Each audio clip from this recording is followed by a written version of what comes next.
Iran आपदी खुदमुख्तारी और कौमी वकार के मामले के उत्ते किस दे सामने नहीं झुकेगा। यही वजह है कि ईरान ने अज पूरा नक च धुआं कढ़ाया पिया ना इसराइल और अमरीका दे। क्या स्ट्रैटेजी प्ले करता पिया ईरान ने आख्या कि असीं 6 महीने भी जंग अगर लगे तो असीं पिछे नहीं हटते।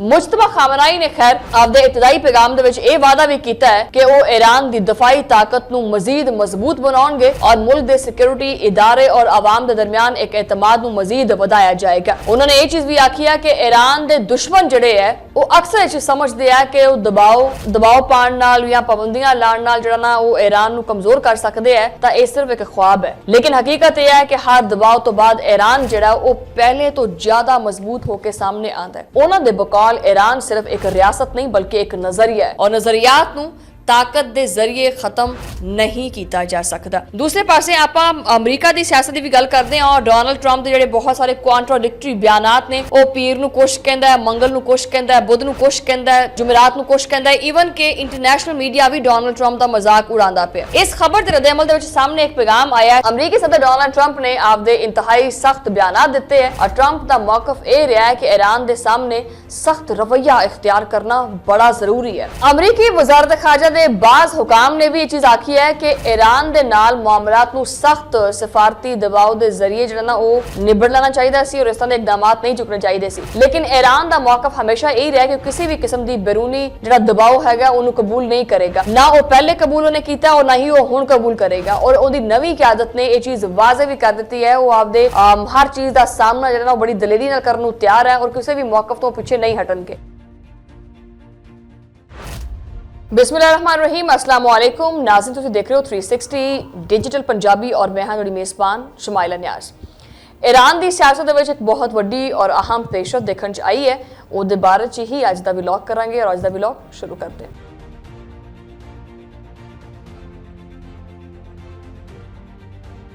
ईरान दे एक बहुत बड़ी डिवेलपमेंट हुई है और आलमी मीडिया की तवज्जो इस वक्त उसी खबर के उत्ते मरकूज है। मुश्तबा खामनाई नूं ईरानी क़यादत दे विच एक मरकजी और फैसलाकुन किरदार के तौर पे सामने लियाया जा रहा है और तवील अरसे तो बाद ईरानी निजाम के अंदर एक बाअसर मजहबी शख्सियत समझे जाते रहे ने और उन्होंने साबिक ईरानी सुप्रीम लीडर अली खामनाई के करीबी तरीन हल्कियां दे शुमार किया जाता रहा है।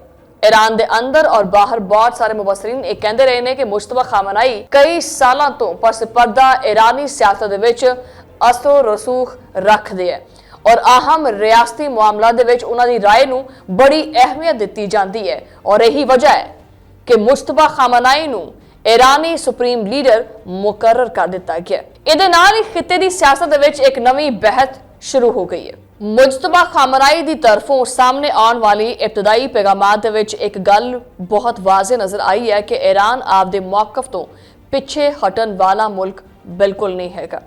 उन्होंने आपदे खिताब दे विच आख्या है कि ईरान एक ऐसा मुल्क है जिन्हें गुज़श्ता कई दहाइयां तो पाबंदियां, दबाव और धमकियां का सामना किया है, लेकिन इस दे बावजूद वो आपदे नज़रियात और खुदमुख्तारी दे उत्ते समझौता नहीं करेगा और ना ही उन्हें कोई समझौता किया। उन्हों का कहना है कि ईरान की बुनियाद इस्लामी इनकलाब के असूलों के उत्ते रखी गई है और इस इनकलाब का मकसद यही सी कि मुल्क नूं बैरूनी ताकतों के असर रसूख तो आज़ाद रखा जाए। इस वास्ते उन्होंने वाज़े अल्फाज दे विच और दो टोक अल्फाज में ये चीज़ आखी है कि ईरान आपदी खुदमुख्तारी और कौमी वकार के मामले के उत्ते किस दे सामने नहीं झुकेगा। यही वजह है कि ईरान ने अज पूरा नक च धुआं कढ़ाया पिया ना इसराइल और अमरीका दे।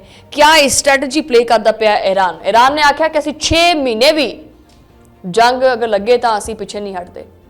मुश्तबा खामनाई ने खैर आपदे इब्तदाई पैगाम दे विच यह वादा भी किया है कि वो ईरान की दफाई ताकत नूं मजीद मजबूत बनाउणगे और मुल्क के सिक्योरिटी इदारे और आवाम के दरमियान एक एतमाद नूं मजीद वधाया जाएगा। उन्होंने ये चीज भी आखी है कि ईरान के दुश्मन जिहड़े है वो अक्सर इह समझते हैं कि वो दबाव पाउण नाल या पाबंदियां लाउण नाल जिहड़ा ना वो ईरान नूं कमजोर कर सकते हैं, तां इह सिर्फ एक ख्वाब है। लेकिन हकीकत यह है कि हर दबाव तो बाद ईरान जिहड़ा वो पहले तो ज्यादा मजबूत होकर सामने आता है। उन्हां दे बकौल ईरान सिर्फ एक रियासत नहीं बल्कि एक नजरिया है और नजरियात नूं ताकत के जरिए खत्म नहीं किया जा सकता। दूसरे पासे आपां अमरीका की सियासत की भी गल करते हैं और डोनाल्ड ट्रंप के जिहड़े बहुत सारे कॉन्ट्राडिक्टरी बयानात ने, ਉਹ ਪੀਰ ਨੂੰ ਕੁਛ ਕਹਿੰਦਾ ਹੈ, ਮੰਗਲ ਨੂੰ ਕੁਛ ਕਹਿੰਦਾ ਹੈ, ਬੁੱਧ ਨੂੰ ਕੁਛ ਕਹਿੰਦਾ ਹੈ, ਜੁਮੇਰਾਤ ਨੂੰ ਕੁਛ ਕਹਿੰਦਾ ਹੈ। ਈਵਨ ਕਿ ਇੰਟਰਨੈਸ਼ਨਲ ਮੀਡੀਆ ਵੀ ਡੋਨਲਡ ਟਰੰਪ ਦਾ ਮਜ਼ਾਕ ਉਡਾਉਂਦਾ ਪਿਆ। इस खबर के रद्द-ए-अमल के सामने एक पैगाम आया है। अमरीकी सदर डोनाल्ड ट्रंप ने आपदे इंतहाई सख्त बयान दिते हैं और ट्रंप का मौकफ यह रहा है कि ईरान के सामने सख्त रवैया इख्तियार करना बड़ा जरूरी है। उन्होंने इत्थे तक चीज़ आखी है कि अगर ईरान की क्यादत अमरीका के मफादात के खिलाफ कदम चुकती है तो अमरीका सख्त रद्द-ए-अमल देगा और देंदा भी पिया। और उन्होंने बाज़ बयानों के यह भी आख्या कि ईरान के रजीम चेंज यानी निज़ाम की तब्दीली की जरूरत जी है ना वो वास्ते असीं काम करते पे हैं। उस तो बाद उन्होंने आख्या कि जी असी न्यूक्लियर जो पावर है वो न्यूक्लियर पावर बनता पे असीं उन्होंने डिस्ट्रॉय करना है। फिर खरेकी बहुत सारे बयान जोड़े ने वो डोनाल्ड ट्रंप दिंदा लिया, लेकिन हर बयान जो ना वो आपदी ही आवाम ने उदा मुस्तरद कर दिता है और ईरान जो ना अपना भरपूर कार्रवाई करते हुए अमरीका और इजराइल का सामना भी करता पे। अमरीकी वजारत खारजा के बाज़ हुकाम ने भी ये चीज़ आखी है कि ईरान के नाल मामलात नूं सख्त सिफारती दबाव के जरिए जो ना वो निबड़ लेना चाहिए सी और इस तरह के इकदाम नहीं चुकने चाहिए सी।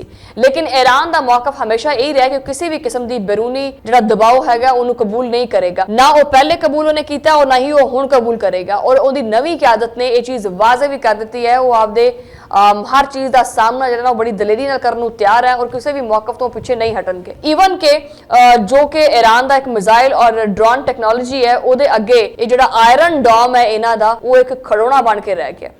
मुश्तबा खामनाई के बारे में यह चीज़ आखी जाती है कि वो ईरानी सिक्योरिटी इदारियां दे बहुत करीब ने और उन्होंने करीबी ताल्लुकात उन्होंने नाल रखते हैं। ये खास करके ईरान के ताकतवर फौजी तंजीम इस्लामिक रेवोल्यूशनरी गार्ड कॉप्स जिहड़े ने उन्होंने नाल भी बहुत अहम रवाबित ने। और यही वजह है कि बहुत सारे तजियाकारों का ख्याल है कि उन्होंने क्यादत दे ईरान की दफाई और इलाकाई पॉलिसी जी है मजीद अगे बढ़ेगी। अमरीका ने समझी सी कि आयतुल्ला खामनाई नूं शहीद किया जाएगा तो बहुत सारे ईरानी सड़कों के उत्ते आके एहतजाज करेंगे। ये चीज़ तो नहीं हुई, लेकिन लोगों ने इजहार यकजहती जो लोगों में नज़र आया और ईरान दे विच ईवन के लोग आयतुल्ला खामनाई के पोस्टर मुश्तबा खामनाई के पोस्टर्स लैके जश्न मनाते पे ने कि मुश्तबा खामनाई नूं ईरान का जो ना सुप्रीम लीडर मुकर्रर कर दिता गया और उन्होंने क्यादत दे विच ईरान हुण मजीद अगे बढ़ेगा और फ्लरिश करेगा। ईरान नूं कमज़ोर करन दी ये सुपर पावर जोड़े है ने अमरीका और इजराइल ने बड़ी कोशिश की, लेकिन उन्होंने मुंह दी खानी पई। ये समझदा रहा कि शायद ईरान जो ना एक मोमबत्ती की तरह है, एक मोम है जिससे मोमबत्ती होंगी है ना कि मोड़ के तरोड़ के अपनी शक्ल दे लेगा। अमरीका और इजराइल की बहुत बड़ी गलत फहमी सी कि वो ईरान नूं एक मोम तरह पिघलावेगा और उन्होंने अपनी मर्जी के सांचे दे विच तैयार कर लेगा। जो जिस शक्ल च वो ईरान नूं चाहता है ना वही शक्ल वो ईरान इख्तियार कर लेगा। लेकिन ईरान ने यह चीज़ साबित कर दी कि भले वो जदीद हथियारों नाल लेस नहीं हैगे, भले उन्होंने कोले एयर डिफेंस सिस्टम नहीं हैगा, भले उन्होंने कोले नेवी नहीं हैगी है, सब कुछ तबाह करता अमरीका ने, लेकिन उसके बावजूद ऑल दे हैव गट्स। एक गल खुद डोनाल्ड ट्रंप ने की है, ठीक है। और हजे भी बहुत सारे लोग डोनाल्ड ट्रंप को चीज़ मशवरा देंदे पे है कि हजे भी बाज आ जा ये कॉन्सिक्वेंसिस जोड़े ने बड़े बुरे पै सकते हैं। लेकिन इसके बावजूद अगर देखा जाए तो ईरान का आज़म हौसला इरादा बिल्कुल पुख्ता और बुलंद है और अगर कोई बौखलाहट का शिकार है जिदे पसीने छुट्टे पे ने वो है इजराइल और अमरीका। इजराइल और अमरीका बाकायदा खुल के चीज़ कहता पे कि ये जी जंग है वो हुण एक ताकत की जंग नहीं है, बल्कि अमरीका और इजराइल खुद इनू एक रिलीजियस वॉर जो ना वो कंसीडर करता पे। बहरहाल ये बहुत बड़ी डिवेलपमेंट सी और असी यही दुआ करते हैं कि मुश्तबा खामनाई के बारे जो ना वो एक चीज़ हो रहा है कि वो कही जाती है कि वो निस्बतन काफ़ी खामोश तबाह शख्सियत है, लेकिन वो चुप रहते हैं, वो ज़्यादातर लाइमलाइट नहीं आते। मुश्तबा खामनाई लाइमलाइट भी दूर रहते हैं, ठीक है। लेकिन सियासी मामलात के उत्ते उन्होंने गिरफ्त काफ़ी मजबूत समझी जाती है। उन्होंने करीबी हल्कों का यह कहना है कि वो ईरान को एक मजबूत खुद मुख्तार और बावकार रियासत के तौर के उत्ते देखना चाहते हैं। आलमी दबाव के बावजूद आपदे फैसले खुद करने की सलाहियत साड़ी जी ईरानी आवाम है वो रखती है और उन्होंने इब्तदाई पैगामात तो भी यही तासर मिलता है कि ईरान दियाँ पॉलिसियां दे विच ये जो तसलसल है ये बरकरार रहेगा और मुल्क आपदे नज़रियाती और सियासी रास्ते के उत्ते भी कायम रहेगा।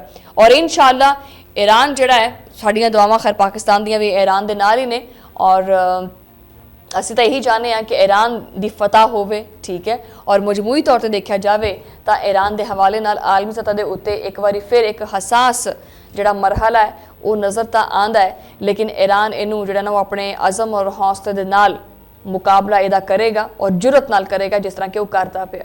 ਔਰ ਦੇਖਦੇ ਹਾਂ ਕਿ ਮੁਸ਼ਤਬਾ ਖਾਮਨਾਈ ਦੀ ਕਿਆਦਤ ਦੇ ਵਿੱਚ ईरान ਜਿਹੜਾ ਨਾ ਹੁਣ ਕਿਹੜੀ ਸਿਮਤ ਇਖਤਿਆਰ ਕਰਦਾ ਹੈ, ਉਹ ਕਿਹੜੀ ਸਿਮਤ ਜਾਂਦਾ ਹੈ, ਔਰ ਇਹਦਾ ਪ੍ਰੈਸ਼ਰ ਜਿਹੜਾ ਹੈ ਉਹ ਅਮਰੀਕਾ ਔਰ ਇਜ਼ਰਾਈਲ ਦੇ ਉੱਤੇ ਕਿੰਨਾ ਕੁ ਪੈਂਦਾ ਹੈ, ਇਹ ਤਾਂ ਆਉਣ ਵਾਲਾ ਵਕਤ ਹੀ ਦੱਸ ਸਕਦਾ ਹੈ। ਕਿਉਂਕਿ ਵੈਸੇ ईरान ਦਾ ਮੌਕਫ ਇਹੀ ਹੈ ਕਿ ਉਹ ਆਪਦਾ ਸਿਰ ਨਹੀਂ ਝੁਕਾਏਗਾ। ਇਤੋਂ ਮੈਂ ਤੁਹਾਡੇ ਕੋਲ ਇਜਾਜ਼ਤ ਚਾਹਾਂਗੀ। ਤੁਹਾਡਾ ਮੁਲਾਕਾਤ ਹੁੰਦੀ ਅਗਲੇ ਵੀਲੌਗ ਦੇ ਵਿੱਚ। ਉਦੋਂ ਲਈ ਅੱਲਾ ਨੇ ਕੇ ਪਾਨ।